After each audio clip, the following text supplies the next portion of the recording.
So, Martyn is a Labour MP. Oh no!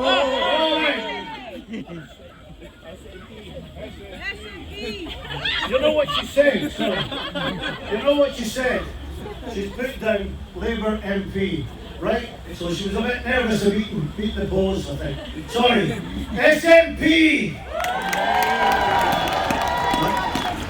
That's all right. I was once announced at a previous demonstration as being a British communist MP, and I'll tell you, I was more upset at being described as British. And when I see the actions of our own government, I think they're probably all a bit concerned about being described as British, because they do not speak in my name. Now, I got a lot of my politics and my philosophy from my grandfather. And my grandfather did his share of fighting and killing in the Second World War. He spent a lot of the rest of his life telling me that there was no such thing as a just war. And by God, when I watch the scenes on the television, this is one of the most unjust wars that I've witnessed. And I'm sure you can agree. And that's why we need to have an immediate ceasefire. There is absolutely no way that you can bring peace through carpet bombing of civilians. You can't bring peace by bombing refugee camps and UN shelters. You can only bring peace by getting around the table and talking to one another. And every conflict ends with dialogue. So the sooner we get to dialogue, the sooner we stop killing innocent women, children and civilians.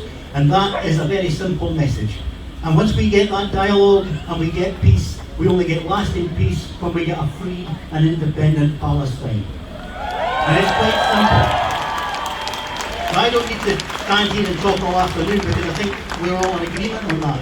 We need an immediate ceasefire and we need a free Palestine for it going forward. But I wonder why the British government will not join calls for a ceasefire. We need to be shouting even louder than we are.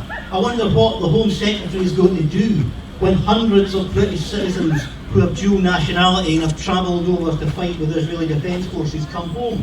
If any of these people are complicit in the illegal actions that are going on and war crimes, what will our government do to them? Because there's questions that we need to ask, and we need to be spreading the message of love and peace, not Armageddon and warfare. Thank you very much.